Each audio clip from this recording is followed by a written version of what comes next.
You're planning a trip to Switzerland and you've probably come across a lot of advice online. In this video, I'll walk you through some of the most common Switzerland advice that sounds familiar but actually ruins your trip if you follow it too closely. This and of course more, because this is Switzerland Insider. My name is Greg, I'm Swiss.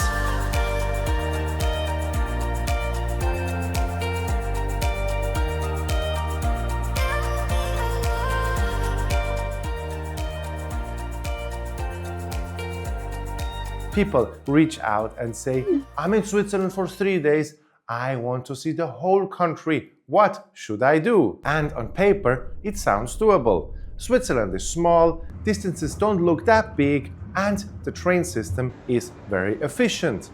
But in reality, this usually turns into very long days, a lot of time spent moving, and very little time actually enjoying where you are. You go from one place to the next. You tick off the main spots, and by the end of your trip, everything starts to blur together. You've seen a lot, but you haven't really experienced much. A much better approach is to focus on one region, or maybe two at most, and actually spend time there. Slow it down a bit, stay longer in each place, and you'll get a much better experience overall. Mostly because you actually remember it. People assume that if you're coming to Switzerland, you need to get the Swiss travel pass to move around the country. But that is not actually true. You can perfectly travel fine with regular point-to-point tickets or with other options like the Swiss half-fare card. There isn't just one way to do it. The Swiss travel pass can be a good option, but only if it fits your itinerary. And that's where many people get it wrong. They buy it without really knowing how much they're going to travel, what routes they're taking, or if it actually makes sense for their trip. A big part of this is also marketing. The Swiss travel pass is very visible and it's easy to understand, and also it's often presented as the default choice. But in reality, it's just one option among several. So instead of assuming you need it, take a step back, look at what you actually plan to do, and then choose the option that fits that. If you're currently planning your trip and want a clear starting point, I've put together a free Switzerland planning starter pack. It includes 2 guides that help you understand the basics and choose the right train pass for your trip. You can download it at switzerlandinsider.com/start or linked below.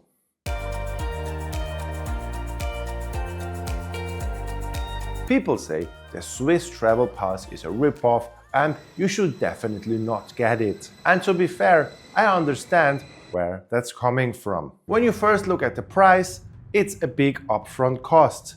And for something like train travel, that can feel like a lot.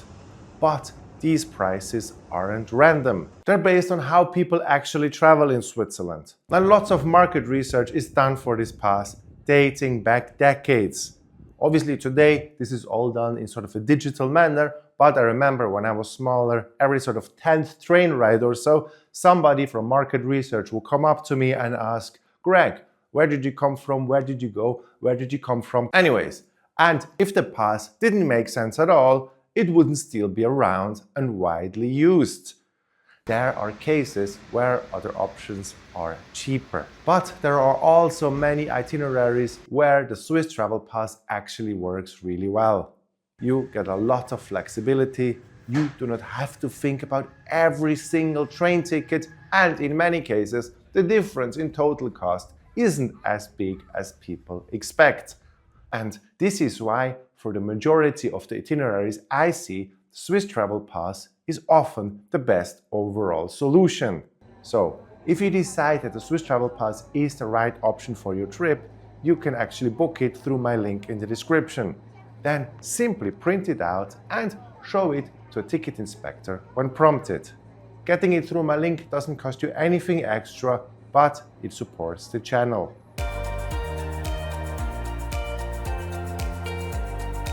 A lot of Switzerland travelers watch a few videos, read a couple of blog posts, maybe save some things on an online map, and then try to piece everything together into a plan. And on the surface, that sounds like a good approach. But the problem is, all of these pieces come from different sources, different itineraries, different travel styles, different agendas, and they don't necessarily fit together. So, what you often end up with is a plan that looks good individually, but doesn't really work as a whole. At the same time, you worry about the overall price and want your trip to be really good. And that's where Switzerland can be a bit unforgiving. Now, if you want something that already fits together and saves you trial and error, I've put together travel guides that cover exactly that.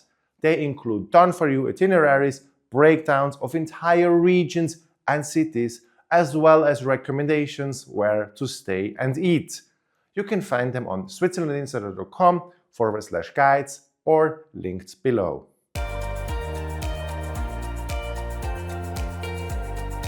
Many come to Switzerland and focus only on the highlights, the famous places, the well-known viewpoints, and the spots they've seen online. And of course, that makes sense. You want to see the iconic locations. But the problem is, many people only go for those places. So they end up rushing from one highlight to the next, often at the busiest times with the highest prices, and then they're surprised that it's crowded and expensive. They don't know that in many cases there are alternatives that are very similar in terms of scenery and experience, but with fewer people and often lower costs. So it's not about skipping the highlights completely. It's more about balancing them with other places and not building your entire trip around the same few spots everyone else is going to.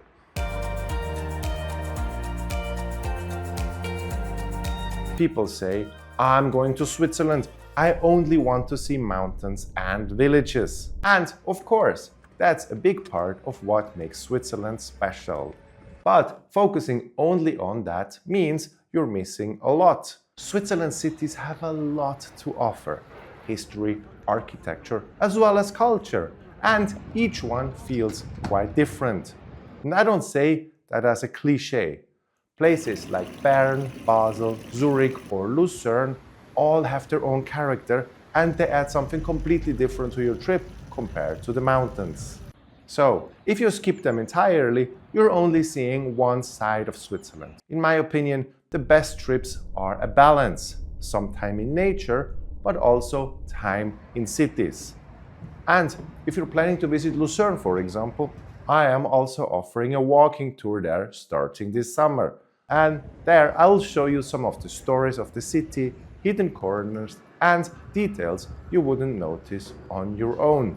You can find a link to the walking tour in the description below as well.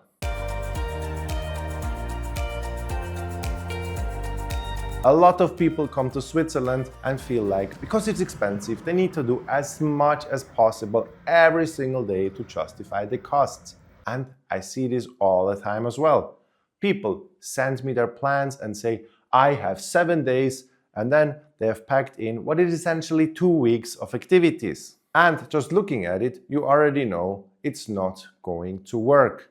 It sounds efficient, but in reality, it turns into constant movement. You're going from one place to the next, trying to fit everything in, and you end up rushing through the entire trip. And this is also exactly why I don't review this kind of itineraries anymore. Because most of the time, the issue isn't small details, it's trying to do too much without really knowing what you want from the trip to begin with. So instead of actually enjoying Switzerland, you spend most of the time thinking about the next train, the next stop, the next activity, and instead, it's much better to be more selective. Pick a few things that really matter to you, give yourself time in each place, and allow for some slower moments in between.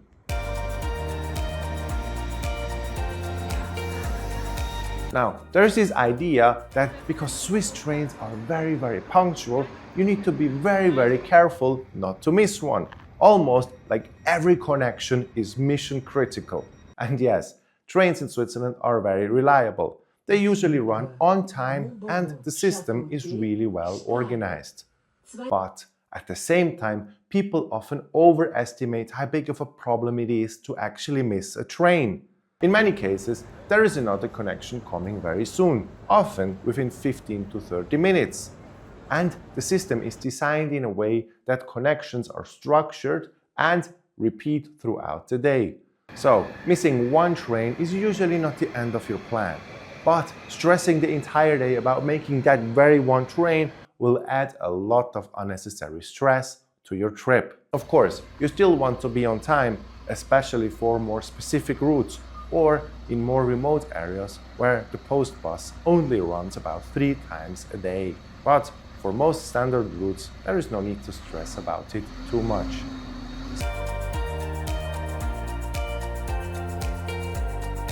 You'll often hear that you should never rent a car here. The trains are always the better option, and in many cases that's true. If you're visiting the main Alpine regions like around Lucerne or the Jungfrau region or even Zermatt, public transport works very well. It's reliable, well connected, and usually the easiest way to get around. But that doesn't mean it's always the best choice everywhere. If you start exploring areas that are a bit more remote or less connected, having a car can make a big difference. With one, you are more flexible, you can move around on your own schedule, and you're not dependent on bus routes that might only run a few times a day. And that's something people often underestimate. So again, it's not about saying trains or cars are better in general. It depends on where you're going and how you want to travel. For many trips, a combination of both can actually make the most sense.